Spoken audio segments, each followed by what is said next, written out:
tonight. This deadline can't be extended.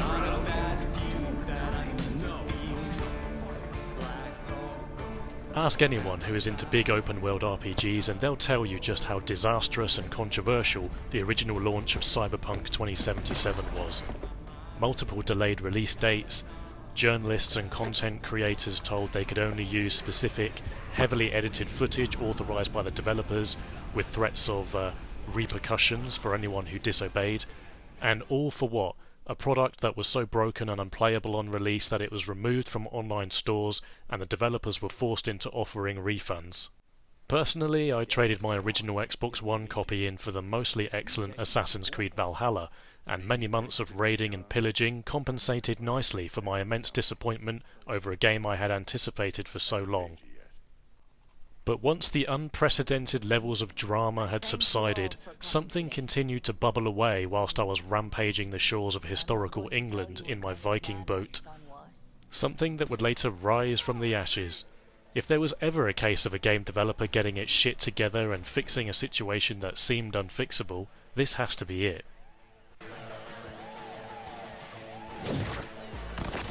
The seeds were sown back in 2015, with the release of my favourite video game of all time, The Witcher 3 Wild Hunt. That was hardly perfect on release. I mean, it was a hell of a lot better than Cyberpunk, that's for sure, but it suffered from similar problems, just not to the same extent. A lot of massive open world games have these types of issues on launch, to be fair. Glitches, bugs, broken quests, or even hard crashes. But the time and investment put into The Witcher 3, not just months but years after release, have turned it into one of the greatest achievements in gaming history.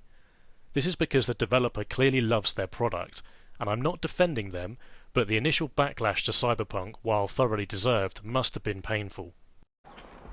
Fuck. So it was kind of obvious that they would definitely fix some of the more glaring and obvious issues that Cyberpunk had on release.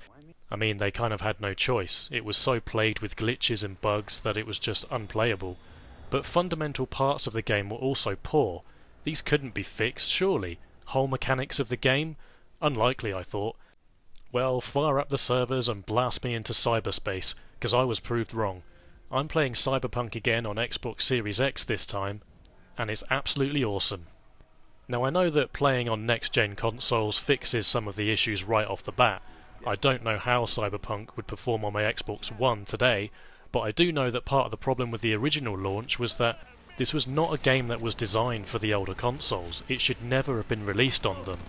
This was a next-gen game. The difference now is it looks and feels like one. This is the game that CD Projekt actually intended to make from the start, and I'm genuinely surprised and impressed about how they've turned the situation around.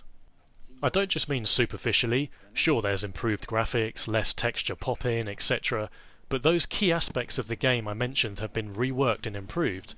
For example, many of the early criticisms on launch were the bad driving mechanics and the lifeless world, with few NPCs, a GTA-style wanted system so half-assed it might as well have not existed at all, and repetitive vehicle models on the roads with truly god-awful AI. Well, now the world of Night City is vibrant, full of life, with NPCs all over the place. I absolutely love wandering the streets and seeing what's around each corner, or in each seedy backstreet or dingy pub or nightclub. There's a much wider variety of vehicle types, and different people walking around doing their day-to-day stuff. Don't get me wrong, there are still a lot of set scripted NPCs that just stay in the same location, doing the same thing, even saying the same thing as you walk past them. But The Witcher 3 had that too. Driving has been improved and is much more manageable with a better mini-map, and while the vehicles do still feel too light and floaty to drive, driving feels just a bit more robust overall. The wanted system has been revamped and is actually now functional, with proper police chases that have incremental increases in severity. Overall, the AI is better too. People and cars are far more reactive to what is going on around them. Then of course there's the graphics, which are better than ever. Night City looks fantastic and feels like a real place that could genuinely exist in some distant alien future. There's excellent lighting and shadows and the best water effects I think I've ever seen in a video game. Now don't get me wrong, for all that, Cyberpunk 2077 still has flaws, some of them pretty big. I'm not going to pretend that every issue has been completely ironed out.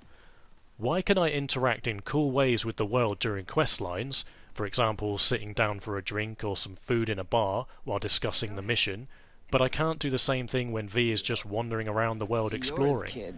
The actual interaction with certain elements of the world isn't consistent. It just doesn't exist outside of the story missions. This is compounded by the fact that, despite the size of Night City, there's a real lack of buildings you can actually go into and explore. A big part of the city feels artificial, and this isn't helped by the fact that there isn't a minigame equivalent to Gwent. Another thing I've noticed, which probably everybody else has as well, is that the NPCs walking around the streets don't actually talk much either. In other words, sometimes there are parts of the game that still have that nagging impression of an empty promise, something that isn't quite there or fulfilling its potential. Like, I got excited when I bought the apartment in Japantown and I walked in to see a pool table that I could interact with, only to find a token animation that doesn't really have any substance or allow you to play anything. I know that kind of contradicts what I just said about being able to go into a bar or restaurant and sit down and have a drink or something to eat, but this is one example of something that just doesn't happen very often in open play. And we have to mention the inventory screen. It is still absolutely horrific. It really only takes a short amount of playing time and a small accumulation of random crap to make the whole thing just an indecipherable mess. This hacking minigame might be the easiest and most boring puzzle system I've ever seen in a game, and I'm considering the annoying swivel mechanics in Fallout and Skyrim, or the lockpicking in Kingdom Come Deliverance in that judgment. Then of course there's still bugs.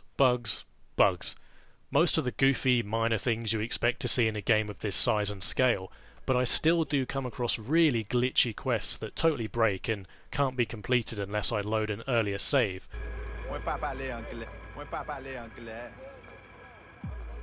We're gonna be here forever, I just know it. Although I'm sure these will continue to be smoothed out on further patches. And that really circles back to my original point. Against all odds, Cyberpunk has gone from something that many thought was dead and buried and beyond redemption, but has actually bounced back in a pretty spectacular way. It's still got remnants of its early problems, and it's far from perfect, but CG Projekt will be looking after it for a long time to come. Whether that truly wins back customer trust in time for The Witcher 4, time will tell. But for me, I admire their efforts and their continued love for their games. Anyway, if you'll excuse me, there's a new implant I need to go and get fitted.